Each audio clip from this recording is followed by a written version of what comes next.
palavra, para que nós possamos descobrir nestas palavras que vão ser lançadas a tua vontade, Senhor.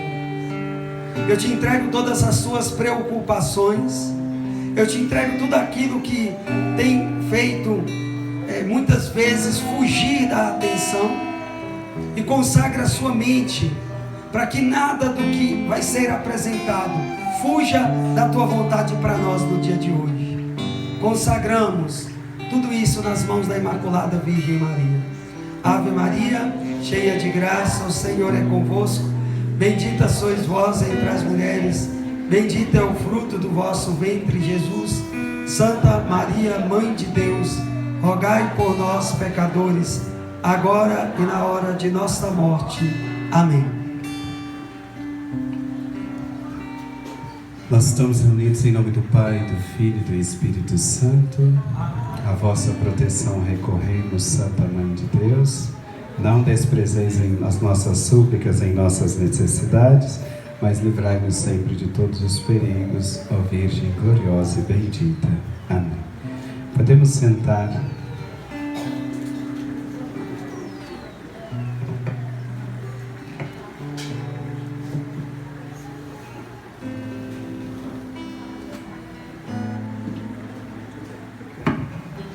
O nosso tema agora é sobre a oração, né? Você sabe que a oração é o alimento da alma. E se a alma não alimenta, ela enfraquece. Santo Tomás de Aquino, ele diz que o mesmo efeito que o alimento sólido provoca em nosso corpo físico, é o mesmo efeito que o alimento espiritual provoca no espírito, né?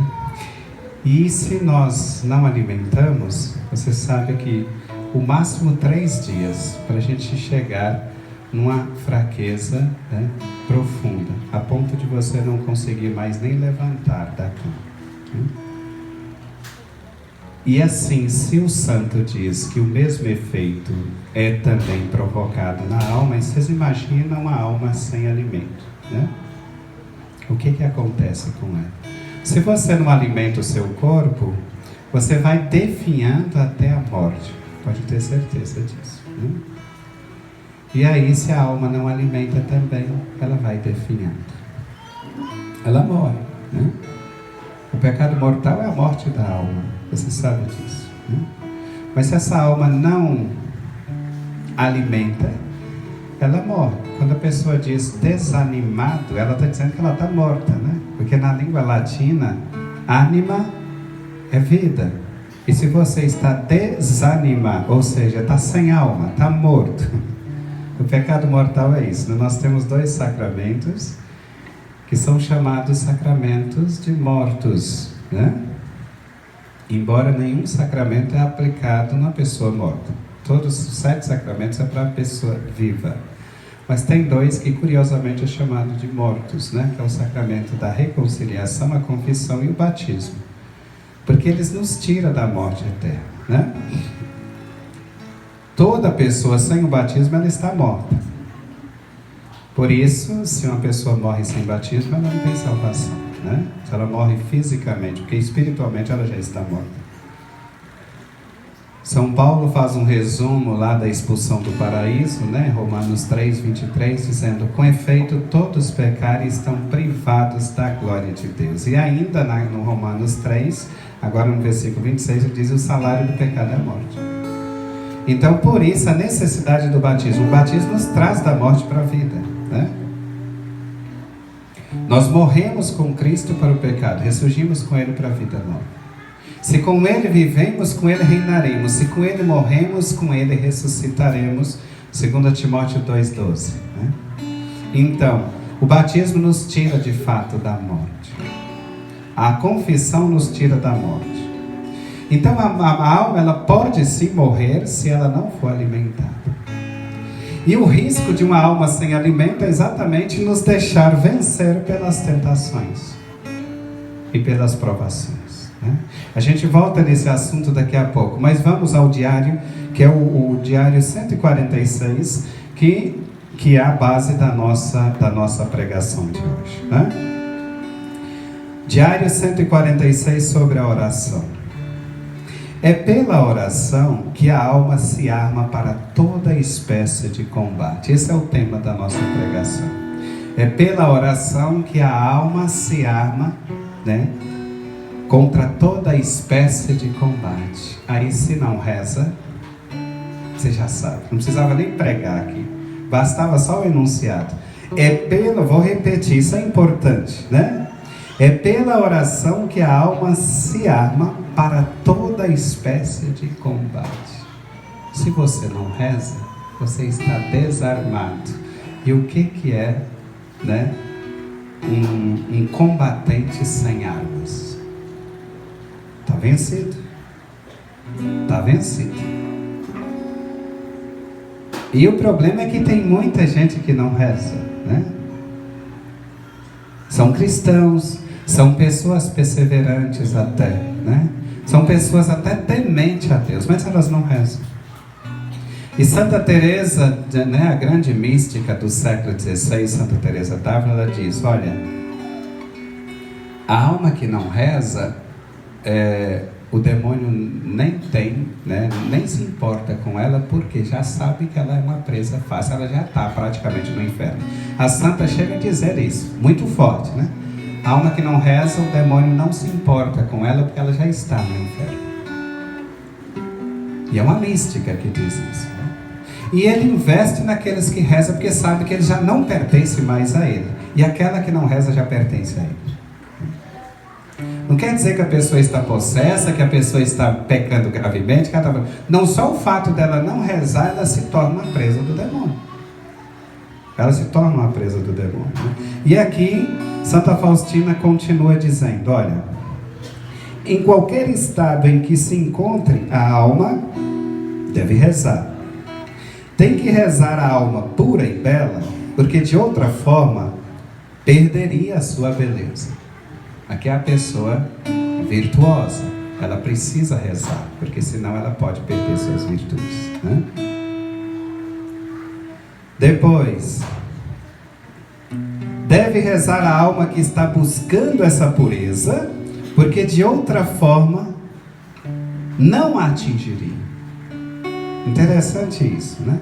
A alma bela, virtuosa, precisa rezar, porque ela pode perder. A alma que está buscando essa virtude, essa beleza, precisa rezar, senão ela não alcança, né?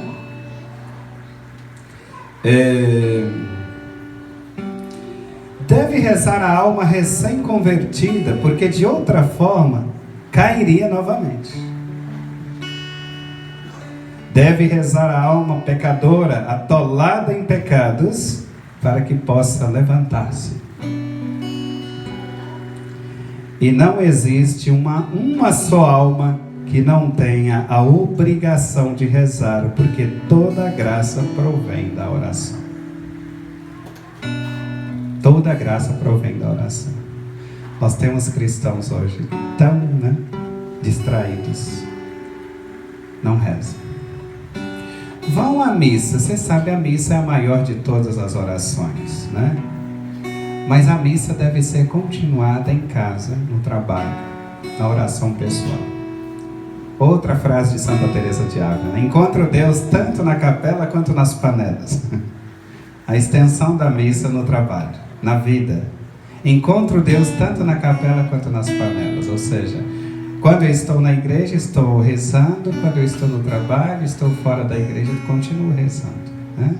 Orai sem cessar. 1 Tessalonicenses 5, né? 17, se não me falha a memória. Orai sem cessar, porque em todas as circunstâncias, porque esta é a vosso respeito à vontade de Deus, né? Gente, vale a pena repetir isso aqui, né? Vale a pena repetir esse trecho. É pela oração que a alma se arma para toda espécie de combate. Em qualquer estado em que se encontra, a alma deve rezar. Tem que rezar a alma que é bela, porque de outra forma perderia a sua beleza. Deve rezar a alma que está buscando essa pureza, porque de outra forma não atingiria. Deve rezar a alma recém-convertida, porque de outra forma cairia novamente. Deve rezar a alma pecadora, atolada em pecados, para que possa levantar-se. E não existe uma só alma que não tenha a obrigação de rezar, porque toda a graça provém da oração. Deus seja louvado.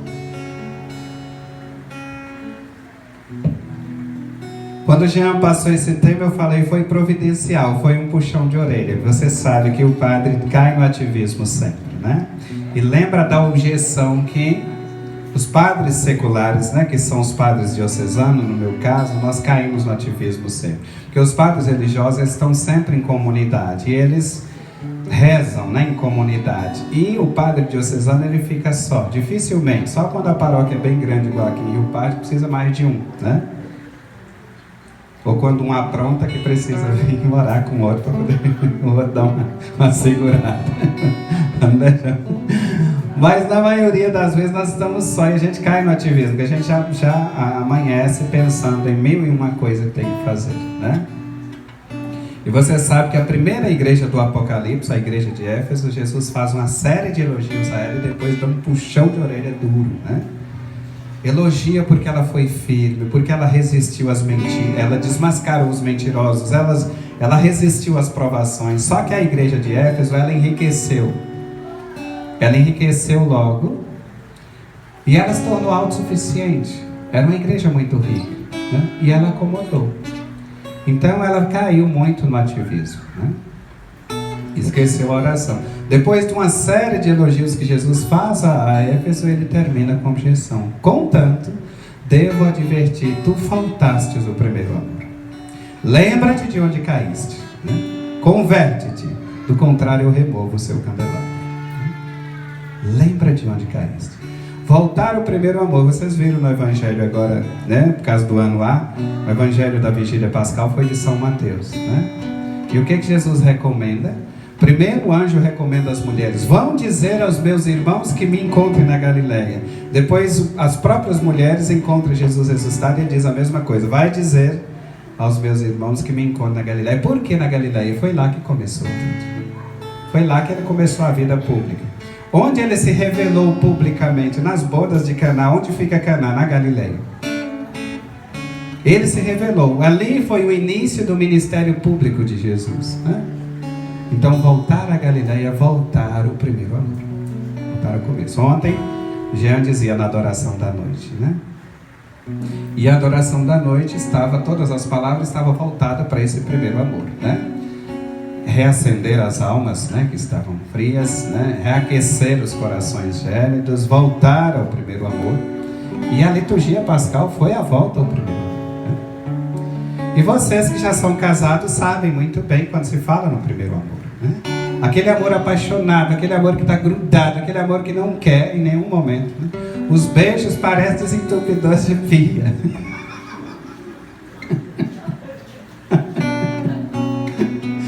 Parece desentupidor de pia, uma paixão que ninguém... Depois que casa, vão afastando. Vai afastando o outro. Então, voltar ao primeiro amor é reabastecer, é renovar, né? A chama da esperança. E como eu volto ao primeiro amor? É através da oração, porque eu reencontro Deus, né? Reencontro Deus. O Papa Bento XVI dizia que, olha, o mundo moderno afastou-se de Deus, né? O mundo moderno esqueceu de Deus. Deus não encontra lugar no mundo moderno, né? E São João Paulo II dizia a mesma coisa, né? A modernidade esqueceu de Deus, tirou Deus do centro, né? Então, se eu estou afastado de Deus, logo eu não rezo. E aí o Papa Francisco, lá no início do seu pontificado, se você não reza, você não fala com Deus. E se você não fala com Deus, você não conhece Deus. Por quê? Porque por informação você não tem conhecimento de ninguém. É claro que um primeiro contato com Deus é por informação, mas depois você precisa fazer experiência. Olha a samaritana, né? João 4, foi lá no terceiro domingo da quaresma, né? Ela vai, encontra Jesus, tem aquele diálogo longo, né, com Jesus. São João é muito teólogo e ele mostra a história e o sobrenatural por trás da história, né? Então, a mulher samaritana, ela é uma personalidade física, mas no final da parábola, da conversa, ela se torna uma personalidade jurídica. Ela representa um povo, né? Quando ela pede o batismo, Jesus conduz ela catequeticamente até ela pedir o batismo. Quando ela pede o batismo, Senhor, dá-me desta água. Aí Jesus manda ela chamar o marido dela. Aí ela se torna uma personalidade jurídica, não tem marido. Ou dissestes bem, tivesse 5, né? Você pegar o 1 Reis 17, você vai encontrar os deuses pagãos que essa Maria adorou, né? Sobretudo os 5 maridos que Jesus fala, não era ali uma personalidade física, mas uma personalidade jurídica. Ali o povo samaritano adoraram diversos deuses, né? E então ela anuncia o povo vai lá e depois eles voltam dizendo: mulher, nós cremos não só pelo que você disse, nós vimos. Ver na Sagrada Escritura é fazer experiência. Nós vimos. Então a evangelização, ela parte daí. Alguém te informa e você experimenta, né? Porque para a ciência, para a experiência, conhecer e experimentar é a mesma coisa, né? No conhecimento você adquire experiência, na experiência você adquire conhecimento. Mas para a fé, eu ouso dizer que existem 2 dimensões, né? Para a fé, conhecimento é uma coisa, experiência é outra. Porque se você disser para a sua comunidade, são diversas pessoas aqui, eu não tenho noção do tamanho que seja a sua paróquia, ou a sua comunidade rural, ou a sua comunidade comum. Se você perguntar para as pessoas, vocês conhecem Jesus? Pode ter certeza que desde o menor até o mais idoso vai dizer, conheço. Ou conhecemos, né? Pode falar no plural. Agora, se você disser, quem tem experiência de Jesus? É esse povo que está aqui. Rio Pardo, acho que tem 103 comunidades, né? Que parece que é 96 ou é 97 rural e mais, acho que umas 6 na cidade, né?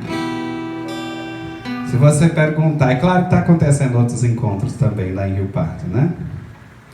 Mas aqui não pensando no povo da igreja, pergunta para a cidade de Rio Pardo, vocês conhecem Jesus? Todo mundo vai falar, conheço.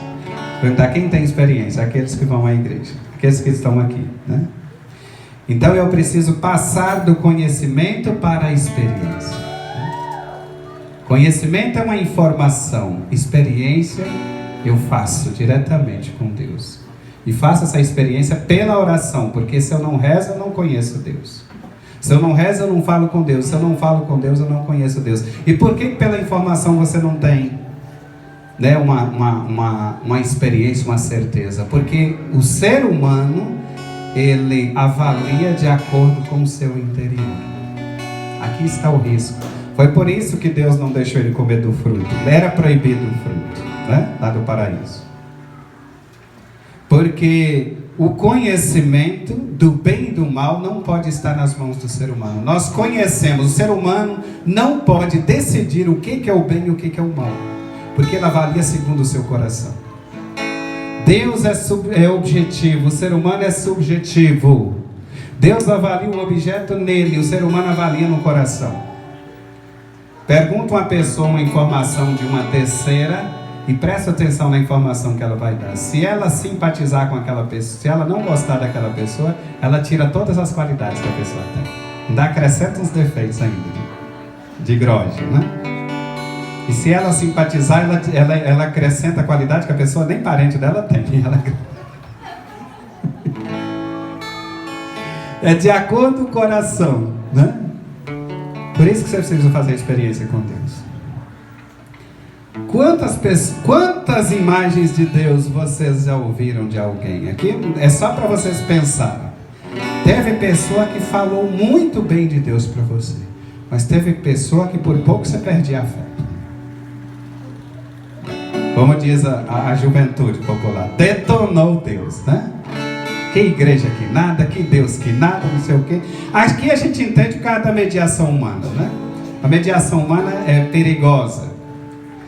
E quem está na frente, quem está aí na Assembleia, está protegido. Mas quem está aqui na frente perde a sua identidade, né? Quando a gente se aprontar qualquer coisa lá, eles não falam nem o nome.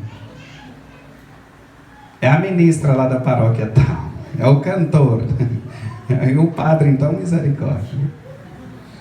Então a gente pede, olha só, a mediação humana, as pessoas, se a gente não se comporta e não dá testemunho, ó quem está atrás de mim. Aí a pessoa quer ver de fato Cristo, quer ver sua bondade, sua divindade, mas olha quem chega na frente dele. Que aquele padre é escandaloso, é estúpido, é grosseiro, e aí apaga o amor e a misericórdia de Cristo. Olha para Jesus, quer ver a misericórdia, e tem aquela doninha fofoqueira. Ele chama dona da igreja. Porque ela é bruta, ela esconde a chave, ela xinga a gente tudo, e ela faz não sei o quê. Apaga a misericórdia de Cristo e a bondade dele. A mediação humana. A mediação humana. Cuidado quem está atrás de você. Olha aqui, né? A bondade derramada sem precedente. Mas olha quem entra na frente. Então, a primeira impressão é a que fica. A primeira impressão é a que fica. Olha quem está na frente, a mediação humana. E por causa disso, você muitas vezes ouviu pessoas zombar, né, escarnecer do santo nome de Deus, porque tinha alguém na frente. Teve alguém na frente que levou uma experiência, provocou uma experiência negativa no coração daquela pessoa. Então a gente tem que ter cuidado. Voltemos à oração. Precisamos fazer a experiência com Deus, e nós fazemos através da oração. Quanto mais falamos com alguém, né? Quando eu chego na paróquia, vou agora mesmo vou tomar posse, vou receber posse sábado que vem, e vocês podem ter certeza, quem estiver lá vai ouvir. Não falo quem eu sou, deixa que a convivência nos revele. Pela palavra eu posso enganar, mas a convivência não. Ninguém consegue enganar os outros convivendo com. Na convivência você revela quem você é. Agora nas palavras não. Você pode falar que você é o príncipe de Portugal. É a rainha da Inglaterra. Já faleceu agora. Depois de 250 anos. Então é só pela convivência. Então você vai convivendo com a pessoa e você vai descobrindo quem ela é. Se ela é boa, se ela é ruim. E na oração você vai descobrindo quem Deus é. Na oração você vai fazendo experiência. Uma pessoa te dá informação da outra, pode ser uma informação negativa. Você convive e você vai descobrir se ela falou a verdade ou não. E na oração é a mesma coisa. Então, como eu dizia que a oração é o alimento da alma,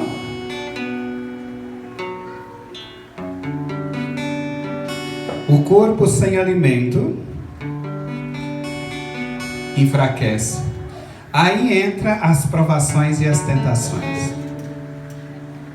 Qual a diferença da provação e da tentação? A provação é um muro que levanta na sua frente. A tentação te arrasta. Ambas tiram suas forças. Então, a tentação é aquilo que vai te puxando a cada dia. Um exemplo, aconteceu lá em Porteirinha, não vou citar o nome. Um pai de família que tinha, né, um emprego para a Porteirinha muito bom, né, porque ele era da polícia penal e ele recebia mais ou menos 6 mil reais por mês. A esposa tinha 2 lojinhas na cidade, melhorava a economia. E além dos bônus que a gente sabe que um policial recebe, né? Ele acho que tinha filho. E aí, o que aconteceu? Ele teve uma ideia de fazer um assalto no supermercado principal de Porteirinha, né? O Estrabol. E nisso, ele conseguiu fazer o assalto. Só que as câmeras filmou tudo. Foi de dia, à tarde, né? E aí ele já tinha ido lá, já tinha vistoriado as câmeras, as filmagens antigas, mostrava ele lá fazendo uma vistoria. Chegou a oferecer fazer um biquinho de segurança para o dono, porque dizia que no caso, a segurança era frágil, né? E aí, veja só, seu plano frustrou. E ele foi preso, perdeu tudo. Então perdeu o salário, a imagem pública, né? Tanto o dinheiro do roubo, que não foi possível, né, usufruir, também perdeu o salário, o emprego, perdeu tudo. Isso é tentação. A pessoa já tem, e aí, né, o demônio começa a colocar, você pode ter mais. Aquilo que ele falou para Jesus: se você me prostrado, me adorar, eu te dou todos esses reinos. Mas ele não tem nada, né? O salmista já tinha dito: ao Senhor pertence a terra e tudo que ela encerra. Então você tem um emprego rentável, você está bem empregado, bem remunerado, e de repente você trabalha numa administração e você tem uma tentação de... Vou pegar uma notinha dessa para mim. Seu espírito está forte, você resiste. Mas aí a tentação vai, né? Lembra que lá no Horto das Oliveiras, o demônio, quando Jesus resistiu o demônio, o evangelista diz: ele afastou para voltar no tempo oportuno. Ele sempre volta para tentar, né? E aí você acaba, se a sua alma, seu espírito está fraco, você vai ceder à tentação. E aí você perde tudo. Se o alimento sólido, o mesmo efeito do alimento sólido no corpo biológico é o mesmo do alimento espiritual na alma, então você já sabe que seu corpo sem alimento não resiste a nada. E a provação é o muro que aparece na sua frente. Você faz um projeto e dá errado, você desanima. Se você estiver forte, você insiste. Você insiste, vai insistindo. Inclusive, é uma das modalidades que o catecismo da Igreja Católica coloca para nós: oração humilde, confiante e perseverante. Se o seu espírito está forte, você vai ficar com esse item, né? Aliás, os três, né? Mas sobretudo confiante, né? Eclesiástico 20:16, né? Isso para a Bíblia de Jerusalém, porque nas outras muda. O madeiramento bem incrustado na construção não desligará com um terremoto. O coração firmado pelo desígnio da fé não desanimará em nenhuma ocasião. Não desanimará em nenhuma ocasião. Oração confiante. Seu espírito está forte, você insiste. Não deu certo, você recomeça. Não deu certo, você tenta de novo. Mas se o espírito está fraco, a primeira dificuldade você desmorona. E tem casos mais extremos que a pessoa chega a tirar a própria vida. Tal é o desânimo com a vida, com as frustrações da vida, né? Então a necessidade de rezar e rezar sem cessar. A quarta parte do catecismo da Igreja Católica é todo um tratado da oração. Vocês podem, né, chegar em casa e aprofundar, porque o nosso tempo aqui hoje é curto, né? Senão vocês vão desfalecer pelo caminho. Então, a oração, o tratado da oração no catecismo. E aí a gente lembra de Mateus 4:4, que foi o primeiro domingo da quaresma. Nem só de pão vive o homem, mas de toda a palavra que sai da boca de Deus. Então Jesus está nos lembrando que nós somos duas dimensões: uma dimensão física, biológica, e uma dimensão espiritual. O catecismo fala disso também para nós, né? Essas duas dimensões, e nós precisamos alimentar as duas. O problema é que nós preocupamos mais só com uma das dimensões, só com a carne. Isso é bom, você cuidar do seu corpo, você cuidar da saúde, você está bem, mas faça as duas coisas, cuida do seu espírito. Porque nós somos espírito, e sobretudo espírito. Porque a vida na matéria nós vivemos no máximo 100 anos, mas no espírito vivemos eternamente. No espírito vivemos eternamente. Então a necessidade de cuidar do espírito, tanto quanto a gente cuida da carne, né? Jesus nos lembra que enquanto seres humanos biológicos nós precisamos do alimento sólido para sustentar o nosso corpo. Mas como espírito, como seres espirituais que somos, nós precisamos alimentar o nosso espírito também. E esse alimento vem pela oração, né? Depois vocês leem um livro, né, se puderem adquirir, A Alma do Apostolado, né? A Alma do Apostolado, ela é de um autor francês, né? Jean-Baptiste, me esqueci o sobrenome dele aqui, do monge, bispo monge, né? E eu até escrevi aqui uma das frases dele. Ele diz assim: nós não temos nada em nós para doar, né? Em nós temos só miséria. Por isso nós precisamos, pela oração, estar em comunhão com Deus. porque aí nós temos a oferecer, né? E eu lembrava exatamente de São Francisco de Assis, né? Que um dia um irmão dele perguntou: por que as pessoas vêm tanto ao Senhor? Você não tem beleza física, né? São Francisco de Assis tinha o corpo macerado por intensos sacrifícios. Você não tem lá uma intelectualidade, né? Porque certamente ele baseava em Santo Agostinho e tantos outros santos intelectuais que tiveram. O Senhor não tem beleza física, não tem riqueza e não tem lá uma sabedoria muito grande. Enfim, por que as pessoas vêm tanto ao Senhor? E ele diz, ele mostra a cruz de São Damião que estava atrás, né? Aquela cruz que tem Jesus, tem os personagens em volta, tem João, Maria Madalena, os anjos aparando o sangue de Cristo, né? É um ícone. E São Francisco dizia, elas vêm até mim porque eu as levo até Jesus. Eu as levo até Jesus. Então aquilo que Jesus fala, que o coração, a boca fala daquilo que o coração está cheio. Se você é um homem de uma mulher de oração, um homem de oração, então de vez em quando você vai derramar essa presença de Deus na sua vida. Mas se você é só aquela casca, daqui a pouco você derrama, você vomita, desculpa a expressão chula, né? Aquilo que está no seu coração. Isso acontece às vezes no trânsito, isso acontece no futebol, isso acontece no ambiente de trabalho. A pessoa cria uma imagem falsa, mas o coração está cheio de... Eu vi um testemunho de uma pregadora uma vez, que ela mesma contando. Ela foi dirigindo e aí ela deu o sinal que ia, né, entrar, né, ia fazer uma conversão, só que ela lembrou que ela tinha que passar no outra rua. Então a pessoa que vinha na direção parou para ela passar e ela resolveu ir direto. Ele pôs a cabeça do lado de fora e soltou um nomão. Ela virou também.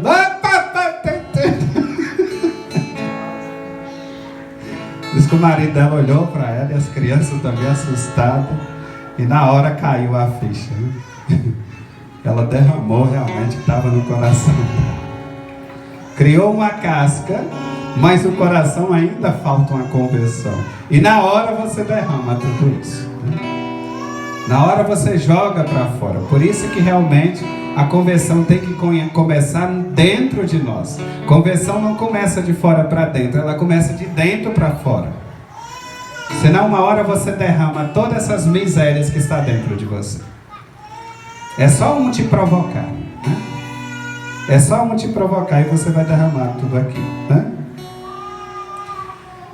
Então veja bem, a alma do apostolado, né? Do monge. Ele lembra que Jesus rezava, né? Sempre. São Lucas coloca Jesus 17 vezes em oração. O próprio Deus orando sempre, né? Imagina nós. A pessoa que não reza, ela se coloca como autossuficiente. Eu me basto. Eu me basto, né? E quantas vocações que são perdidas por falta de oração. E a pessoa vai ficando carnal, e ela vai esquecendo, e ela começa a tentar resolver os problemas dela tudo fisicamente. E ela sabe que ela não consegue. Só Deus pode fazer isso por nós, né? E aí então, quando ela se frustra, ela acaba abandonando tudo. Por falta de oração. Não alimentou a alma, né? Pereceu. Enfraqueceu, né? Nós tem um outro testemunho aqui, né? De um cardeal da Tchecoslováquia, né? Antiga, né? A cidade... Os países satélites da União Soviética. Lá em 1990, quando derrubaram o muro de Berlim, esfacelou a União Soviética. E tinha um bispo que ele ficou, um cardeal que ele ficou 20 anos preso, né? Pelo regime comunista da época. E quando esfacelou, né, a União Soviética, derrubou o muro de Berlim, ele foi solto. E aí um repórter perguntou para ele que ele deve ter sentido destruído, né? Porque passar a vida toda confiando em Deus e depois ele deve ficar 20 anos no fundo de uma prisão. E ele foi e respondeu assim: Se fosse necessário, eu voltaria para lá de novo. E tem uma frase que você já deve ter ouvido falar, né? Que é dele. Quem trabalha para Deus faz muito. Quem reza faz muito mais. Quem sofre pelo reino faz tudo. Quem sofre pelo reino faz tudo. Quem trabalha pelo reino faz muito. Quem reza pelo reino faz muito mais. E quem sofre pelo reino faz tudo. Mas o sofrimento hoje a gente quer? A gente quer sofrimento? Até as almas consagradas já quer fugir do sofrimento. Até as almas consagradas a Deus não quer mais sofrimento. Por isso que morre a vocação, né? Por isso que morre a vocação. O nome desse cardeal é o František Tomášek, né? Então são os nomes lá da Rússia, da Alemanha, tudo assim, Tchek, não sei o que lá mais. Então, olha só, eu achei interessante essa frase dele. Quem reza, quem trabalha pelo reino faz muito. A gente acha que é só trabalhar, tem gente que nem rezar não quer. Aí se chama para fazer uma obra lá na igreja, uma barraquinha, uma coisa, vai lá e trabalha. Quem trabalha é bom, faz muito, mas quem reza faz muito mais e quem sofre faz tudo. Porque Jesus rejeitou, lá no primeiro domingo da quaresma, ele rejeitou o messianismo triunfalista, né? Quando o demônio diz, se prostrar me adorar, eu te dou todos esses reinos, ou seja, abandona a cruz. Abandona a cruz. Ele diz, vai-te embora, Satanás, né? Adorarás o Senhor teu Deus e só a Ele prestará culto. Aceitou a cruz, rejeitou o triunfo, né? Rejeitou as glórias do mundo, preferiu a glória do Pai, né? Depois nós temos aqui uma outra frase que é de São Francisco de Sales, né? Ele dizia assim: a melhor penitência não é aquela que eu escolho, mas aquela que a vida me traz, né? Tem hora que a gente fica caçando penitência, nem faz, né? Nem faz. Tem hora que vai confessar com o padre, no final, cadê minha penitência? Tal. Aí passa 2, 3 meses, um ano, você pergunta, padre, até hoje eu não vi.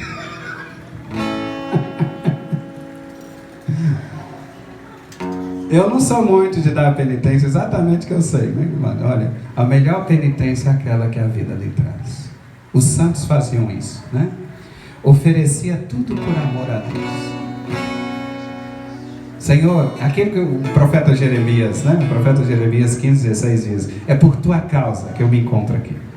Não é por mim, se fosse por mim eu já tinha dado linha, já tinha ido embora. É por tua causa que eu me encontro aqui. E aí você coloca, você está no sofrimento, é por tua causa, Senhor. Bendito seja, te ofereço pela minha conversão, pela conversão do vizinho, pela conversão da vovó. Mas só que hoje a gente não faz isso, né? Dom Alberto Taveira, ele dizia, contava um caso de um monge, né? Os monges têm aquele capuz, quando eles recebem a comunhão, que eles colocam o capuz aqui e fica lá assim. Aí que alguém comentava, mas que figura santa. Aí o outro falou assim, santo, vai lá e dá um cutucado assim. Ele estava lá bem concentrado com o capuz aqui, vai lá, mexe com ele. Então, a melhor penitência é aquela. Gente, hoje, de uma forma geral, na igreja, a gente não quer isso, né? Que qualquer coisinha que acontece, a pessoa, em vez de oferecer a Deus, que encontra força nisso aí, porque quando você oferece a Deus seu sofrimento, suas alegrias, você está dando sentido a elas, né? Você está dando sentido a elas. Por que a gente desespera diante das provações? Porque a gente não encontra um sentido. Aqui nem em vão, né? Parece que eu estou sofrendo em vão, que não tem nada. Então, dá um sentido. Quando você oferece a Deus, você está dando sentido, né? Olha aquela mulher, a Cirofenícia, né? Como ela encontrou um sentido com a provocação que Jesus fez a ela, né? Não é lícito tirar o pão dos filhos e jogar para os cachorrinhos. É verdade, Senhor. Mas até os cachorrinhos comem as migalhas que caem da mesa do seu Senhor. Ela encontrou um sentido. Jesus, mulher, grande é sua fé, sua filha ficou curada. Até Jesus acho que assustou, né? com a resposta dela. Ela encontrou um sentido. Né? Que homem grosso, né? Aquilo ali, bem, eles falam desse Jesus, Ave Maria desse homem. Se fosse um padre que fizesse isso, essa pessoa excomungava ele. Num raio de 300 quilômetros, ela excomungava. Aquele padre que não vale nada. Tem um santo francês, gente, como que ele chama? Ele é celebrado lá em novembro. Ele era bem brincalhão e disse que tinha uma senhora feirante que toda vez que ele vinha, que essa senhora incomodava ele. Vem meu santo, vem meu santo. E era assim toda vez. Ele ia para a missa no domingo, essa senhora, vem meu santo. Um dia passou e virou a banca de fruta dela. Acabou o santo, ele é o diabo, eu tenho. A partir dali a santidade murchou, acabou. Mas Jesus provocou e aquela mulher encontrou um sentido. É na oração que você encontra um sentido para as suas tribulações. A oração te coloca em comunhão com Deus. E em Deus você encontra força para superar toda e qualquer dificuldade. Se você está fora de Deus, um pingo d'água é uma tempestade. Mas se você está com Deus, uma tempestade é um pingo d'água. Onde iríamos, Senhor? João 6,68, né? Vocês também querem ir no discurso da Eucaristia, o escândalo da Eucaristia, Jesus, vocês também querem ir, Pedro? Aonde iríamos, Senhor? Só tu tens palavras de Deus.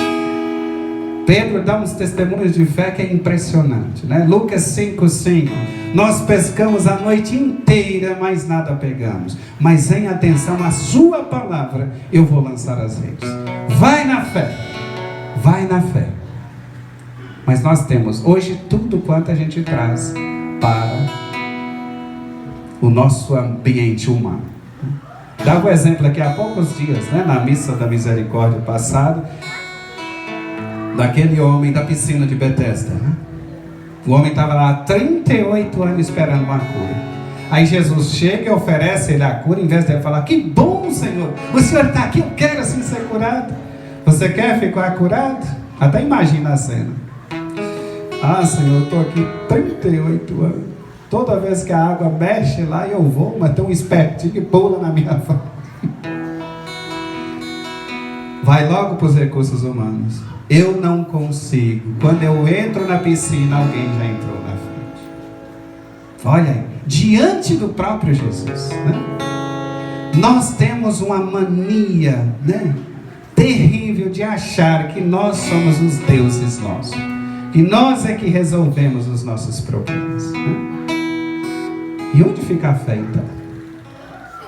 Vai ficar na sandália que virar de fundo para cima, vai matar o pai.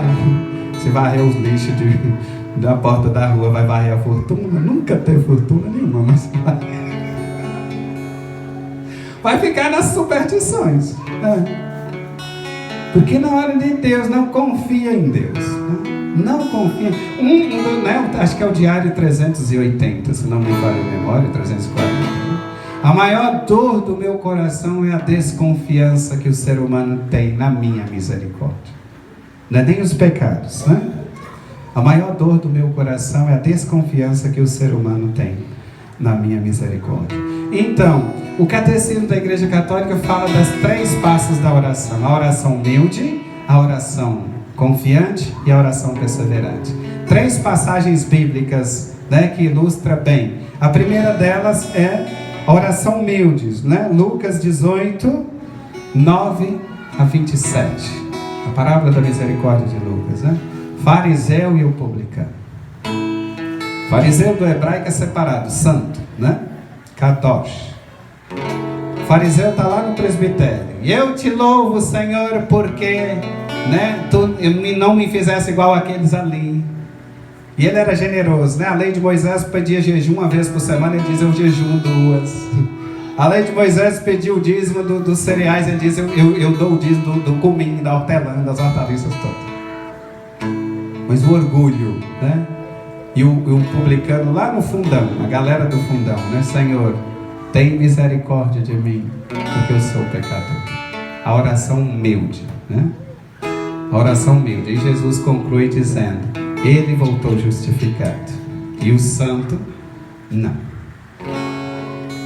Então a oração humilde, né? Tem hora que a gente vê alguns pregadores que é só pela misericórdia mesmo, que eles pregam mais eles do que Jesus, né?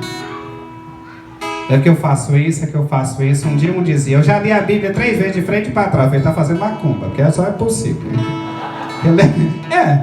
Deve estar fazendo macumba, que ele lê de frente para trás. Que negócio é esse? Não precisa você falar quantos livros você leu. Pela sua pregação a gente sabe se você leu ou não. Senão você fica enchendo linguiça, desculpa a expressão. A gente conhece a árvore pelos frutos, né? Olha a vida da pessoa e olha né, a habilidade que ela tem para pregar, para orar, para falar, a gente sabe. É uma pessoa que tem comunhão com Deus. É uma pessoa que tem comunhão com Deus. Não precisa ficar expondo aqui as minhas qualidades. Eu estou anunciando Jesus, não é a mim. É preciso que eu diminua e ele cresça. Né? É por isso que as pessoas procuravam São Francisco, né? Porque ele não levava para ele levava para Jesus. Né? Eu não estou fazendo discípulo para mim.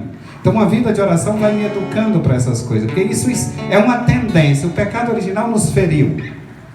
Nós temos uma carência, sequela do pecado original. Nós temos uma necessidade de se apresentar, de aparecer, que isso é próprio de todo ser humano. E a comunhão com Deus vai nos levando a corrigir esses erros.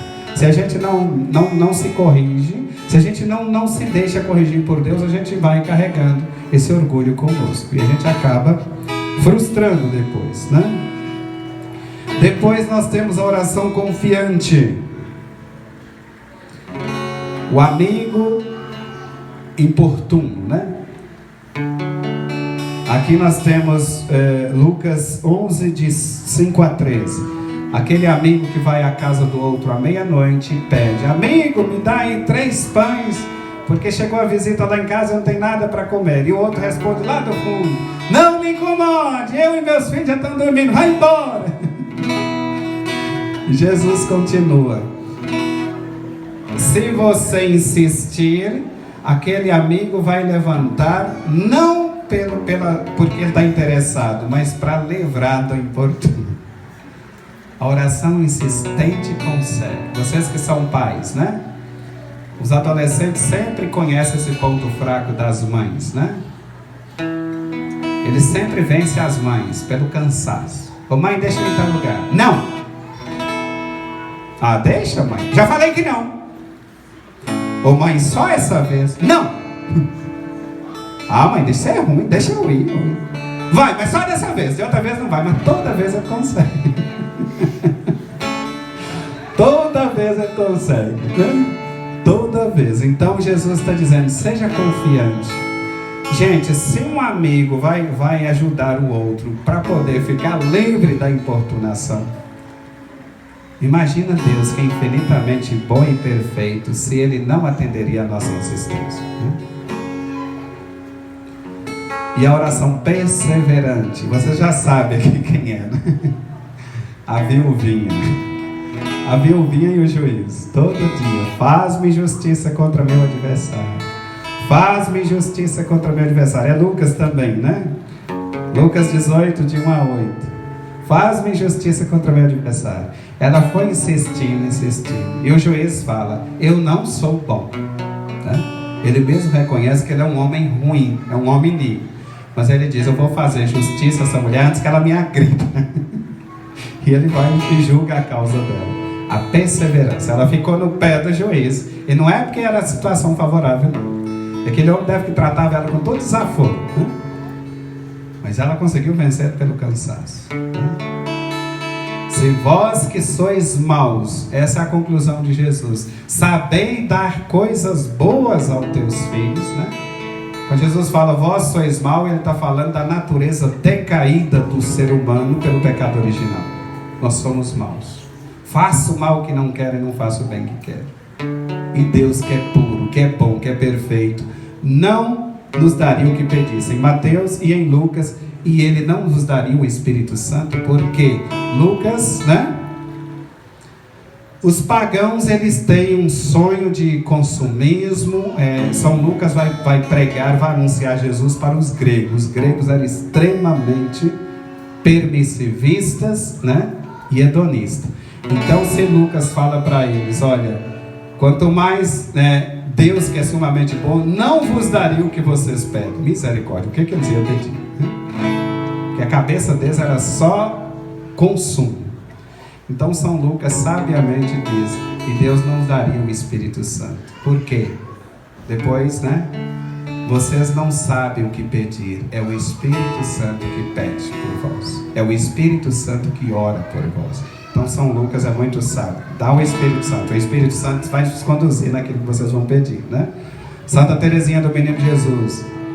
Deus nos faz desejar aquilo que Ele quer nos dar. Mas isso aqui a gente tem que frisar, que é dentro da vontade de Deus. Porque tem hora que a gente tem desejos que não convém a um cristão.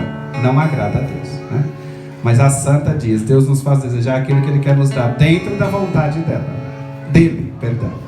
Dentro da vontade dele, Ele nos faz desejar, E aí, ser perseverantes na oração. O alimento da alma. Um consagrado que não reza, ele está no lugar errado, está longe de Deus, Mas lembrem-se, as parábolas da misericórdia, as parábolas do reino de São Mateus, capítulo 13. A primeira delas, o semeador. Se você descobre nesse retiro que você está frio na oração, que o seu coração está empedernido, que o seu coração está cheio de espinhos, que o seu coração está duro como o chão batido, lembrem-se, o agricultor todos os anos precisa trabalhar a terra para que ela produza. Todos os anos ele tem que fazer. E o agricultor vai encontrar sempre lá no seu campo propriamente dito esses tipos de terreno. O chão endurecido, o campo cheio de espinhos e cheio de pedras, e ele tem que trabalhar tudo isso. Então, se você se deparou de repente que você está nessa situação, não fica triste. Não fica triste. Confie em Deus e comece já pela sua oração. Se a sua oração não é longa, se a sua oração ainda está muito curta, fala apenas 2 palavras: Senhor, tem paciência comigo. Tem paciência comigo. E aí você começa a trabalhar o seu campo. Começa a trabalhar o seu campo, E o Senhor vai dando sentido, suas provações, seus desânimos, suas dificuldades. Lembrem-se, o campo, a terra para produzir, ela precisa ser rasgada pelo bico do arado. Vocês imaginam se aquilo fosse no nosso corpo? As rosas, para produzir mais rosas e mais belas, elas precisam ser cortadas. Imagina se esse processo fosse em nós. E a pedra, quanto mais vai tirando pedaços nela, mais preciosa ela vai ficando, mais brilhante ela vai ficando. Deixe o Senhor trabalhar a sua vida. Deixe o Senhor, polir essa pedra preciosa que é o seu coração. Deixe o Senhor transformar o seu coração de chão ressequido num terreno cultivado. Deixe que o Espírito Santo remova todas essas pedras do seu coração. Venha como uma máquina espiritual e transforma esse coração em terreno cultivado. Deixe que esses espinhos sejam removidos e deste solo produza fruto. Deixa que o Senhor estenda a toalha branca da tua paz sobre o altar do seu coração e torne esse espaço eucarístico para a eternidade. Que o seu coração seja um espaço de adoração ao Senhor.